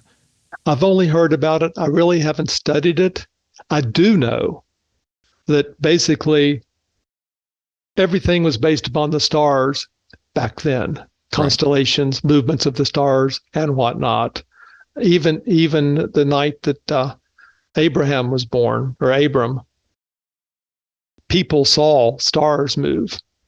And so these stars have moved a lot in the Bible, including the Star of Bethlehem. They're not all stars. Anything that was a light in the sky was considered a star. Some of them are crafts. And I've considered what you've said, and yes, I'm happy to have a box cutter. So I cut myself out of the box. I can pass out box cutters. Nice. Once you're out of the box, you never want to go back inside the box. It's freedom in spades, new realities, new truths that supersede what you had been taught before, answers to questions than what you've had before. And sometimes you get the answers before you even realize you have the question to ask. And I found that out several times. But this path that we're on, you realize we're all on a path once you exit this box. And you're on your own path. You're not on some path someone tells you you have to be on. You're on your own path. You're finding out these realities and these truths for yourself at your own time, at your own speed, in your own way. What resonates with you is not being force-fed some agenda, which is basically wrong. I mean, I hate, it's wrong. What I have been taught in the past is wrong. And I know that in every ounce of my being. So I am so glad to have all that behind me now. And without being pompous, I just wish I could sit down with every friend I had and have the conversation like you and I are having right now. And I think maybe after about 5 or 6 hours, I would have them leaving the room either hating me or scratching their heads saying, you know what, he's really onto something. Maybe I need to look into this. And if I can just get, put a fire behind somebody or under somebody to go outside a little bit. You're not going to find the answers in a Christian bookstore. All that you're going to find in a Christian bookstore is the same stuff that supports what you've already been taught and what you already think you know. That's all you're going to find there. You need to go out and find books like Journey of Souls, Seed of the Soul, Chariots of the God, books that expand your mind, that doesn't reinforce what's already in there. What's in there is a lot of minutia. It's wrong. And you've got to, you don't have to, but I'm telling you, a whole nother world exists outside this box that you purported that we're in, or a lot of people are in. And it's okay to step outside. Once you step outside, you will realize that Jesus did not come here to destroy. He came here to build up. He didn't tell people, let's all get together and go kill everybody that believes in Buddha. Buddhism was in existence hundreds of years before Christianity and Judaism started. So was Zoroastrianism. So was Hinduism. Hinduism has their own gods. Jesus didn't say, we can't read one word that he spoke ill against any of those gods. And not only that, Jesus never called Yahweh or Jehovah his father. It was always Father or Abba. Now, let that sink in for a few minutes. Father or Abba only. And there's so much I've connected, in the past that one thing is, I want to throw this out, the word spirit. I'm probably going to murder this word. I've been accused of murdering it in the past. I'm going to try it again. Ruach, the Hebrew word. Spirit. We often think of, something you can't see. Clouds are sometimes crafts and spirits are sometimes crafts when you're in the Bible. Hebrews only had about 7,000 words when the Hebrew Bible was put together. You compare that to over 170,000 words in the English language, and you can see that multiple words can apply to one word in the Hebrew language. Spirit is one of those words. You have to look at it carefully to see whether it means a craft or an actual ghostly spirit. Many times, such as in Jesus' baptism, it's referring to a craft. How do you see the Spirit of God descend? First of all, God's everywhere all the time, so he doesn't descend. And then he has to be in a craft to descend for the word to come out. This is my son. Within, the routine. It's always from a craft. And you see John in Revelation. This was skipped over so many times. I feel embarrassed to even talk about it. John is called up into the Spirit, not in spirit. Every translation, even the Koine Greek, he was called up into the Spirit. This is the place where Spirit is referring to craft. He was flown around the heavens, and that's how we get to the description of the constellations that's played out later in Revelation. He sees all this. So the same thing happens with the word glory. We think, well, all that is the glory of God. It's His presence. Glory, the Greek word is actually doxa, and the Hebrew word is often hadar, or sometimes kabod. It's an unfathomable brilliance, a brilliance so bright you could hardly see it. And an example is when the shepherds were out in the field at night, the night Jesus was born. What happens? A light shone down around them, a focused beam of light, like a flashlight, hitting the ground in a perfect circle, shone down around them. Where did this light emanate? I dare say it emanates from the same place the voice came from. Same thing with Paul. Same thing with Paul on the Damascus Road. And I'll tell you what, we often sing Silent Night at Christmas, right? If you sing all the verses, you'll notice in verse 2 something that you may have skipped over before. It goes, these glories stream from heaven afar. I never knew what that meant until a year ago. Glories stream from the craft. They stream from heaven afar. Think of some of the pictures I put in one of my books with the craft up in heaven with the four beams of light coming down around Jesus. Those are glories. It was a glory that came down around the shepherds, a glory that came down around Paul on the Damascus Road, and it was a craft during Jesus' baptism. It was a craft during the Exodus, for the Israelites crossing the Red Sea and the pillars of light and all this and that. It was a craft when Elijah was up on the mountain and thunders and God wasn't in the sound and lightnings and all this and that. It was a craft that John went up into. It was a craft that showed up during the Transfiguration and the clouds hid it.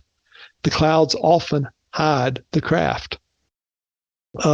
So much of this has come into fruition for me now that I've stepped outside the box to see that it's been there all along. It's just never taught because it doesn't fit the agenda. And if you're force fed all the stuff that's in all the Sunday school books and in all the Christian books you'll get and all the sermons and homilies that you'll hear, you're never going to get this. You're never going to get it at all. And I look at Judges 5, the song of Deborah and Barak. The stars fought from heaven. From their paths, they fought against Sisera. And then later it says, curse Meroz, said the angel of the Lord, utterly curse its inhabitants, because they did not come to help the Lord. When does the Lord need help? Who are these inhabitants of Meroz? Well, you go to your Christian bookstore, you ask a theologian. Oh, that's a geographical location outside of Israel. Nobody knows where that is. Nobody's ever been able to pinpoint where that is. But guess what? The Zohar, the Talmud, certain rabbis know what Meroz is. It's a celestial body. It's a planet with people. Hello? We're not alone. We've never been alone. That's the first thing you got to get across. We're not alone. And we've been here. The universe is full of life. And I'll say this based on one comment you made earlier. Dr. Barry Downing, who is within Graphs, sorry about that, I almost pulled my headset off, made a comment that I'll chalk up with some others that I'll never forget. He said, "This earth that we live on is a terrible testing place." And I really think, he hit the nail on the head with that. This is probably not, a 5-star Marriott where you want to spend your, life in this vessel. We're here for a reason. We have challenges to overcome. And that's why Jesus said, "Those who overcome." How many times did he say, "Ye who overcome, ye who overcome"? I don't think any of us overcome. What we have is the back door called forgiveness. If we overcame, we'd be on the next level, perhaps maybe where Jesus is, because you don't need to overcome because you already overcame. But we need to overcome. So we're still learning how to fight what we call sin, how to fight negativism, how to fight darkness, and what we consider to be hell. We need to focus on things that are in heaven, the good things, things of the light, things of the spirit, things that are heavenly in kind, goodness. And it all revolves, as I've said at the beginning, it all revolves around love. We're really here, Brandon, to learn how to love each other. And for some of us, that is an impossible task. I'd say challenging task. This is the time I won't agree with you. I think the impossible makes it so. I probably said that. I'm a boundless I'll optimist. go along with challenging, okay? I will absolutely very challenging. Absolutely share you in challenging. Absolutely. And thank you so much. I love what you said, man. So beautifully put. This is so in alignment. And it's so interesting to find these types of accounts and then really view them through this lens. It's just so interesting because now when you're talking about that passage where they said that you didn't go help God, I'm thinking of the 1867 to 1886, 1887 airship sightings. Have you ever heard of these? Where the Sonora Aero Sure. Club and they, we've had sightings we've had sightings all along. It's just if they're not in the Washington Times or on Facebook, they get thrown out. Right. That's why crop circles are still a real enigma. Love those. And definitely something I want to ask you. And what it made me think of is that, in those sightings, some of them said that they were inhabited by human beings, that they were just blimps or sort of dirigibles, but made of a technology they did not understand. They had electricity, which at the time was ridiculous. And they would land, just talk to them. Hey, here's what's going on with this. Just some sort of normal thing, which is why whenever things like UFOs or these extreme technologies and stuff, I sort of still kind of hold out hope that there is this breakaway civilization, sort of like the work of Charles A. Delshaw, like what we're talking about, that sort of broke out, got its shit together, and then just sort of comes back and looks at us every now and then in a sense. One question I really want to ask you here before I get to my last question here, and you and I could talk forever. I've already got you on the books for another show to come back because we've got to talk about the apocalypse of Adam. This idea that the God and Satan in the Bible were inversed, and we're going to talk. Well, I'm going to leave it there, and you and I are going to talk about that at another time. But I want to ask you about the importance of disclosure to you. So, do you think that governments disclosing that UFOs are real? Do you think that that's important? I think it's very important, but there's a big problem. And it has to be tackled from many fronts. The big problem is our capitalist society. The second that's mentioned, it would fall apart, go into chaos. And what about religion? It would have to be rewritten instantly. Does it need to happen? Yes. Do we have free energy now? Yes. Is it hidden from us now? Yes, it is, because we have a capitalist society. People need to work. They need to earn money. The money earns food. It buys stocks in the stock market. It causes our country to flourish. That's the society we live in now. Being in a capitalist society, I'll use your words, is very challenging when it comes to disclosure. If you were in a fascist society or a dictatorship, it would be easier to handle. We've got that in our future. I just don't think we're ready for it yet. I think there's people like you and me that want disclosure, but you better watch out what you want. You may get it. And the timing is the key. And I don't think that we're ready for it now. I think we're inching to get ready for it. And I think we're getting drops of other realities, such as the Tic-Tac videos and whatnot. But I just don't think we're quite ready for it yet. There's still too many people in the box. If we could get more people out of the box, and the government would realize that we had more people out of the box than was in the box, that would certainly change the weights on the variables in the equation, maybe so much that they would go ahead and at least say, okay, they're out there, but we don't know.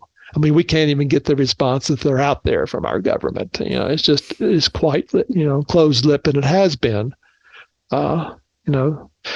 since Roswell and even before Roswell. I mean, there were crashes before Roswell, Cape Girardeau and others in New Mexico, and you got Aurora.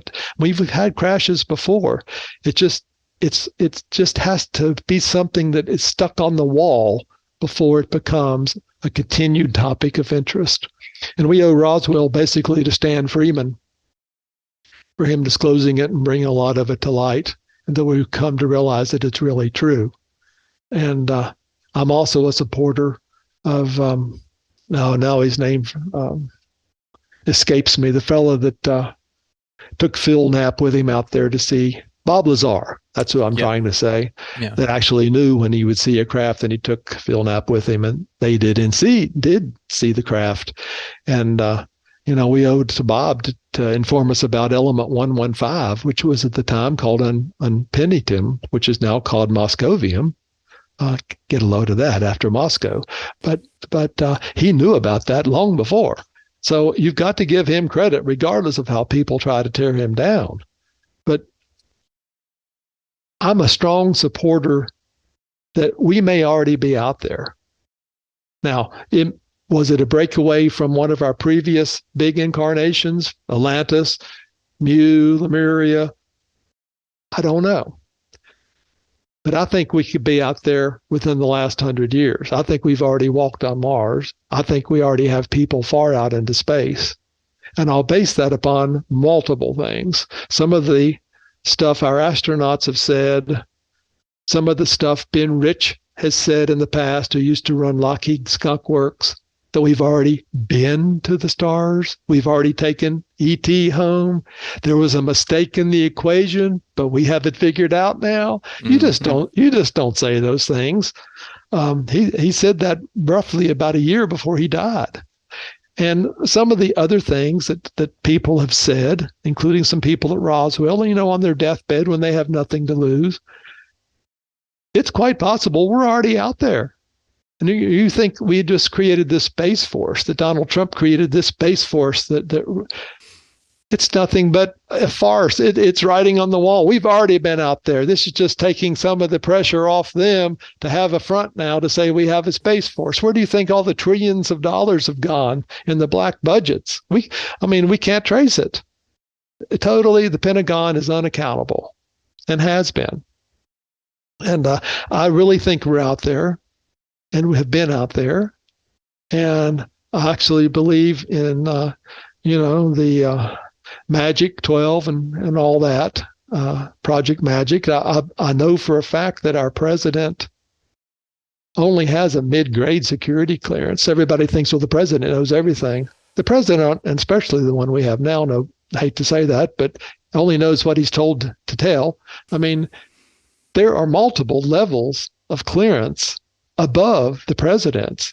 Not only that, there's a whole nother tier of security clearances above the tier that the president is even in. I mean, we're talking cosmic and we're talking mystic and upper levels that they're way above the president. We do have a secret government. It started back in Truman and Eisenhower days. You're not wrong. Well, Einstein too, yeah. But, and Eisenhower made a point of this, when he was leaving the presidency, and I put that in Crossing the Crevice. we have it, and they've pulled apart from the public government now. We have our own secret government that's really in power. They will control if and when disclosure happens. They will. It won't be the senators and the representatives, and it will be them. And in all honesty, it hasn't happened yet. I think they're doing it in our best interest. We may not realize that. But if it came out today, we have free energy. We're not alone. We've never been alone. Multiple gods all came here in ships, which is what you're going to figure out yourself as soon as this happens, regardless of what culture you're in. All these old gods flew, whether it's Kulkakan or Vishnu or even Solomon could fly. That's seldom mentioned. It's going to change everything. And normally when you'd have a gargantuan change like this, people would flock to church and flock to the religion. But the religion's going to be turned upside down too. So we're going to be in total chaos from a financial standpoint, from a security standpoint, from a religious standpoint, from a family togetherness standpoint. Everything is going to change for everybody in an instant when that happens. And it's going to be life-changing. Energy is what controls everything right now, whether you're in oil, making cars, steel, gas, oil, I dare say even coal. It's all the energy sector together is the bulk of what keeps the capitalist society going and the countries operating around the world. If instantly you had free energy, no gravity, we conquer gravity, all these other things, a lot of these other things we've talked about, we couldn't handle it. Our capitalist society would fall apart. Banks would shut down. They would have to shut down. They wouldn't have money for people to withdraw from. It would be panic. Panic. Nothing on the stores at Walmart. Nothing on the stores at Food Line or at Kroger's or at Safeway. Everything would change. Everything would change in a heartbeat. Churches would falter. Theology would have to change instantly, overnight. The Pope would have to come out and say everything he doesn't want to say, that he's hidden all these times, all through the centuries. Jesus may have even been married to Mary Magdalene. In fact, I believe he was. I think the wedding at Cana was very possibly his own wedding. And that's played out with the way his mother seemed so concerned with the wine. And that's why Mary Magdalene was such a thorn in the side to the other disciples, because at the time women were second-class citizens. But here, Jesus is so close to Mary. And there's so much that the church is going to have to say we've had it wrong. And we've had it wrong, and we've hoodooed you, basically. That's the word I'm going to use. It's a West Virginia word, hoodooed you, since Jerome wrote the Bible 1,600 years ago. That there are male and female gods. There's multiple gods. You don't need to be born again to be saved. You live eternally. You have more than this one life to live. Jesus was technically a hybrid space alien who went to the Father. We all have the same Father, but that Father is not the Father of the Hebrews. So just on, and it's going to change, and it's going to take generations of life on this planet to make that change. So you have to take all this into consideration when you make a statement about disclosure. It has to be well thought out, well pre-planned, guaranteed that nobody's going to wake up tomorrow and realize that we don't need to have coal to make power or gas out of the ground to make electric power. And we have free gravity now, so you no longer need to stay on the ground. We could fly in our own crafts. Just all this is going to take time to implement and put into a capitalist system. And it's all going to be how it comes out, how it's perceived by the public, and how it's given by someone who ultimately is in power. Will they feel comfortable with that person, confident with that person? Does that person know how the public is going to take it? Is there an empathy variable there? It's just so much to consider. I mean, you don't want your savings wiped out. You want to be able to flip your lights on tomorrow just like you did today. You want to be able to have internet tomorrow like you do today. But a lot of this stuff could be called into question. I mean, people may not want to go to work. I mean, if I can't get my money, why go to work? All this just plays into having the capitalist society, like I mentioned. I just don't see it happening anytime soon. Now, we might get some drops both ways, maybe from the religious side, maybe from the government side, but I'll just let that ride. Yeah, I think the drops are already here, and they're continuing, and now it's more of a waterfall because of if you even want to chalk this up to an astrological change, then we can. But it just seems to be that things are the tide is literally changing here, and I know you feel this too. You probably have a variety of those friends that you spoke of earlier that were pretty disconnected from the ideas you're talking about, probably asking you some pretty interesting questions of late. You know, from some folks that you probably wouldn't have expected that. And it's just interesting how those folks that are asking these kind of questions are usually from the people that you would not have expected. And so what that tells me is that there's just a permeation of this place, of these ideas, of this incessant need to know more and the need to now answer this calling that we've been denying through ego structures such as the religion, your government, your medicine, education, everything that's here for you. Again, I think is an option for you to go through the ringer, but then to create something alternative to that in your highest good, which is what you're proposing with your next idea as far as spiritual concept goes for folks in the future. And I still am your second member here. I want to help you with that in any way I can. I do want to ask you what you think, and this is just going to be speculation, of course. I mean, we can't prove any of this stuff, but let's just say, what are your thoughts on the extraterrestrials, non-human intelligences, anything like that come down here, play a role or affect us in some way, which seems to be against sort of this non-intervention treaty that they talk about in Star Trek. There seems to be intervention galore. So what do you think, how do you think that they feel about that some extraterrestrials come down here and help people cross a Red Sea? Some people, then let the Egyptians do it. Then you could say, okay, well then some people came in and killed all the babies of the Egyptians. So then the question is, like you said earlier, I forget who the quote was from, but this is, I think it was Sagan that you talked about, that this is a really, a strange testing ground that you said? Dr. Barry Downing. Barry Downing, yes, said thank you. This Earth is a terrible testing place.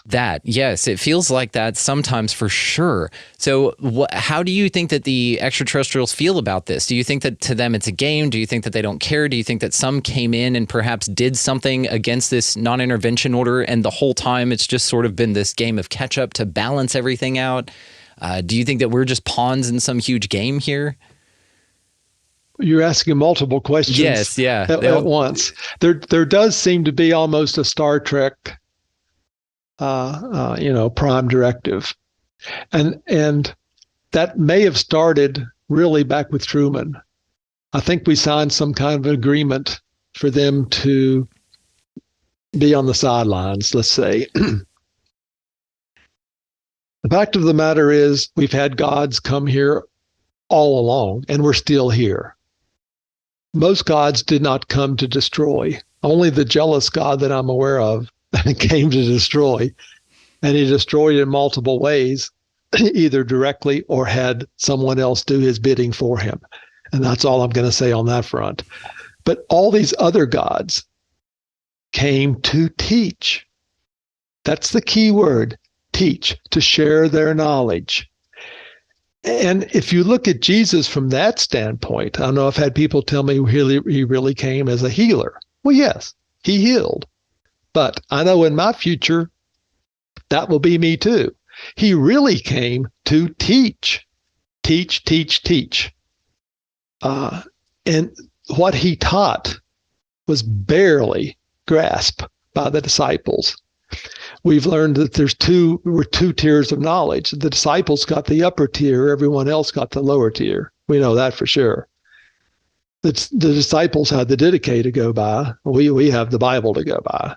The disciples were held to a higher standard and were taught things that we were not taught. That's biblical. We have only one instance that we were made aware of, maybe two, that one of the original disciples actually got what Jesus was trying to teach. And that's when Peter actually stepped out of the boat. He did take that first step on the water by himself before he panicked and called out to Jesus. And that's a seminal point. I don't see that with the other disciples. You can say that, well, Paul healed someone. Yes. Peter brought someone back from Dorcas back from life. Yes. But Jesus's teaching was so elevated, it was Gnostic in a way, that I'm not sure they ever got it. I'm not sure they ever got it. And what was written down and available, it's in the basement of the Vatican. It's not in the book you and I pick up on Sundays to look at. It was all taken out. It's all up here. Up here. What we can do with our minds. That's where it rests. And that's why another reason I put Dr. Paul Smith in my book, to show what we're capable of. I'll give you one fast example. He saw what happened days in advance. And time doesn't work when you're remote viewing. You see things in advance. You can see things in the past. You see things as they exist now. But our minds are capable of much, much, much more than what we think they're capable of. We just use a small percentage now. But I use Paul as an example. And this is important for me. Another point I want to get across, being outside the box. When Paul had the Damascus Road experience, we often think he immediately became a disciple. That didn't happen. It wasn't until 3 years later that he became a disciple. He went to Saudi Arabia for 3 years immediately after that sighting or Damascus Road experience for training. Now, we don't know who trained him. You can read that perhaps it was Jesus himself, perhaps it was another God, perhaps it was a mystery school. We don't know. What we do know is that Paul came back to be an apostle, and all at once he could look at Elymas and blind him. Well, Paul's a tent maker, a persecutor of Christians. Where did he gain this power? He gained it from those 3 years of training in Saudi Arabia. Where's our training? It sure as hell ain't in Sunday school and church. We're not learning anything like that. We're learning minutia. The same thing over and over and over. If you're in the Methodist church, you're going to hear the same stuff out of the lectionary once every 5 years. I've heard the same sermon by 3 different preachers. And most people don't remember what they were taught 2 years ago. I guess I've been blessed. I've remembered everything I've been taught, and I'm to the point where I can connect the dots and say, that's wrong, that's wrong. What about this? What about that? Maybe it just doesn't work for me. That's how you know you're a real person. You're not one of these NPCs running around, these fake people. So congratulations, my friend. Not that you needed verification, but there you go. But we can do so much more with our brain. And I think that's what Jesus was here to do, was to elevate us. And we're not being elevated. We've fallen back to exactly, what we were. This is the idea of, don't disagree, this is the idea of the second coming, that Jesus said, will come again and all of that, but not necessarily I'm going to come again as one body. And this is why this idea of Christ consciousness and perhaps the shift that we're all experiencing right now, like I said, it's where folks are just waking up, just getting it on a massive level, where before it would have taken maybe a few lifetimes perhaps to ring that bell the way that it did in a matter of months or moments, sometimes a moment. And now all of a sudden there's this embodiment of higher understanding and awareness that's unexplainable by scientific measures, if you want to put it that way.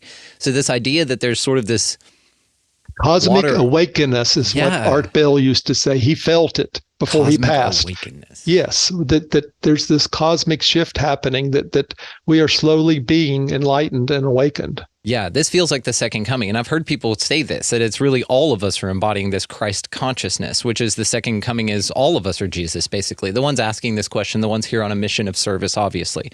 I'm not walking on water yet, but you and I, we'll let each other know when we can start doing that, okay? I want one final question to ask you here, my friend, and then you and I absolutely are going to set this next conversation up, which I'm also very much looking forward to. What gets you out of bed every day? If you're here, there's still work to be done in my mind. So what do you feel is your work, and what gets you just planting those beautiful feet on the ground every morning? I think about what we've talked about a lot. I take 4 and 5 mile walks a day, most of the time by myself. And I focus on these things. I'm never alone. I focus on all these things. And I'm thankful for people like you, Brandon, that have developed these types of formats to allow people like me to come on and share what I have found out since I've been outside the box. So kudos to you, my friend and brother. I think about this stuff all the time. When are we going to be ready? How's it going to happen? What's my next life going to be? I've already screwed this life up. I'm so glad there's forgiveness. I can't wait till I get back to all my friends sitting at that picnic table and we're in our spiritual bodies and I can say how much I screwed up this life. And I've got so much more to learn. It's humility. It's just, anyway, I am so glad that my God now is total spirit, total light, and total love. I'm not afraid to die. I think about this all the time. I know I've been alive before. I think about my previous lives. I think about some lives I'm going to have in the future. I know now why I have this life, for the certain challenges that I was to face in this life. And I have known that now because of my meditation and stepping outside the box. You don't dive into that kind of thing when you're in Sunday school or church. But for me now, I know why I was here, why this life was mine, what I was going to face. And I can tell you right now, verbatim, that I have failed on just about everything. My challenges that were put in front of me, I've made wrong choices. I've offended some people. I have made some bad mistakes. I have done things because of greed. I've done things because of I wanted to build myself up or climb the ladder in society. I have put treasures everywhere but where they needed to be put. I have not been frugal with money. I have not been a good steward. I mean, I can go on and on. So I have got so much to learn that I'm sure that in my next life, I will be tackling some of these things from another perspective, another way to gain the emotional input into my spirit from, another perspective. So it's things like that I think on. I often sometimes go back that if I saw this craft and it was back in the late 50s or early 60s, I would have been scared. A point that we're making is I was no longer scared. I felt no evil, nor was I scared at all. My initial thought was what I said, well, hello there.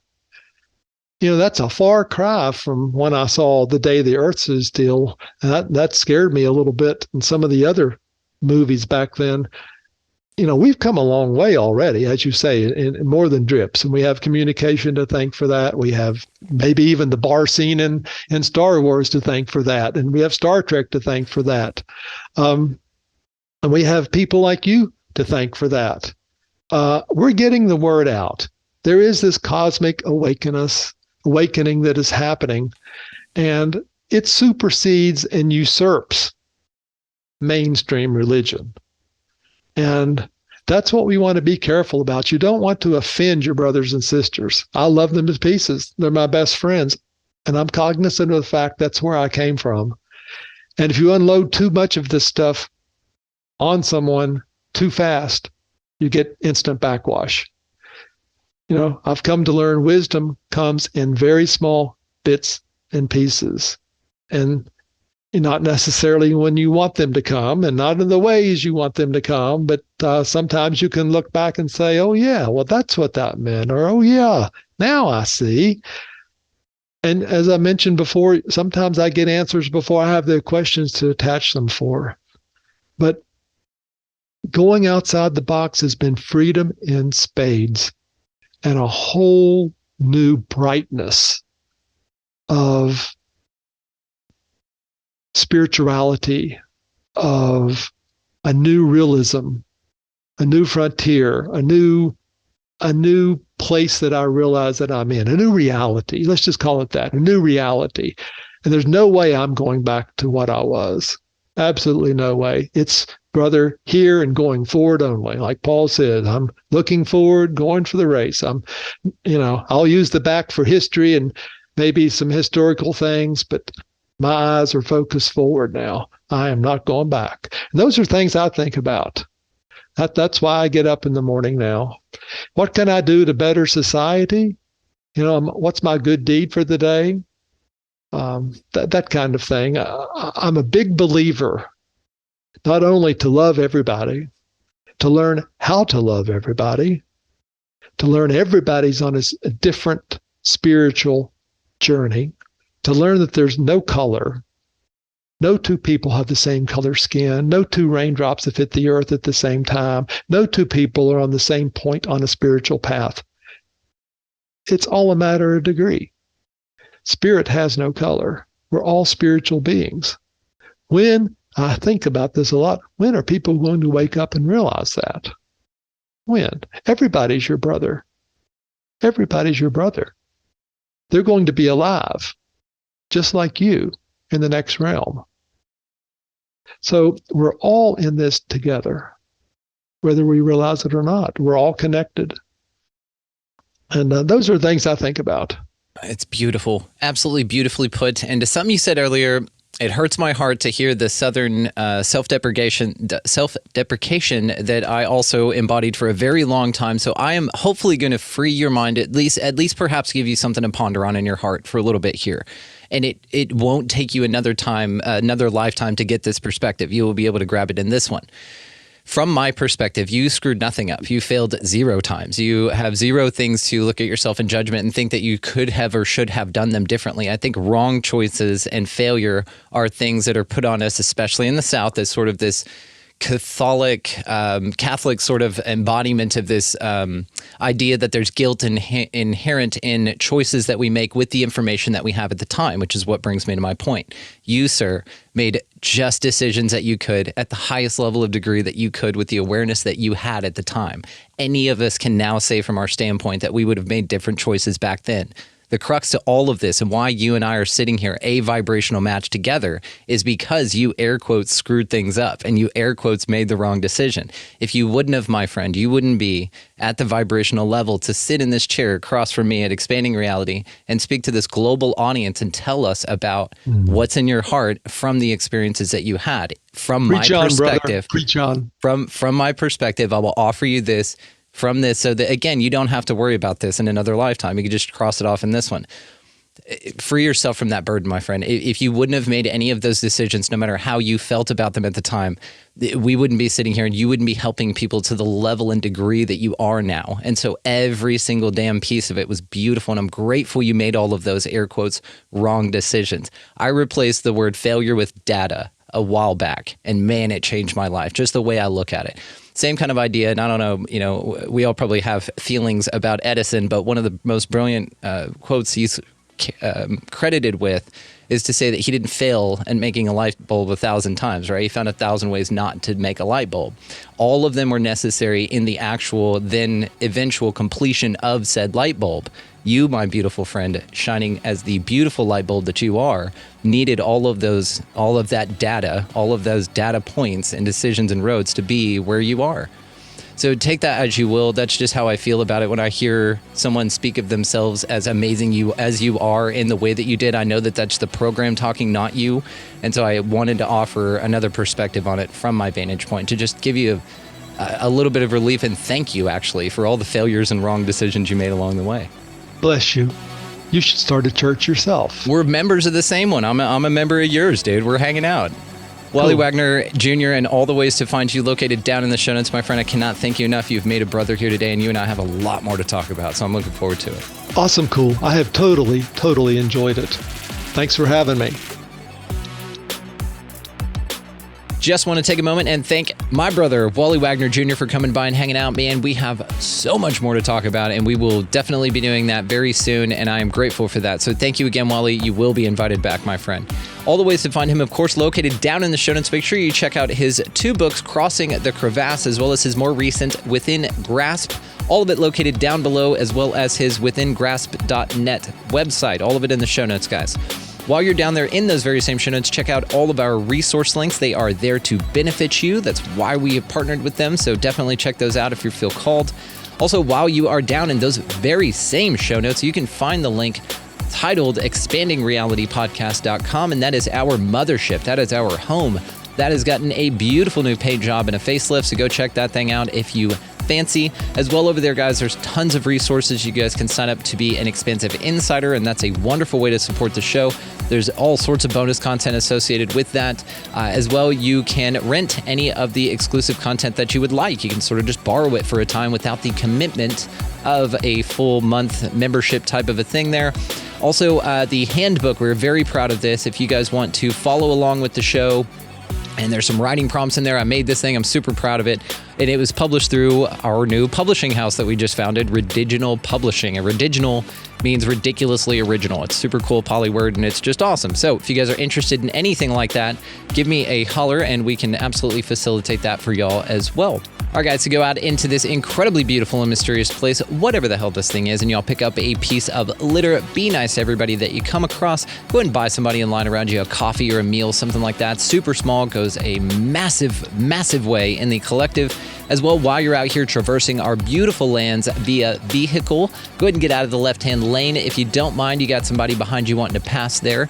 And as well, and of course, and beyond anything else, go out into this incredibly beautiful and mysterious place, whatever the hell this thing is, and y'all just be good to one another. Thank you so much for listening, for watching, for engaging, and just being the coolest sons of bitches ever. We'll see you next time.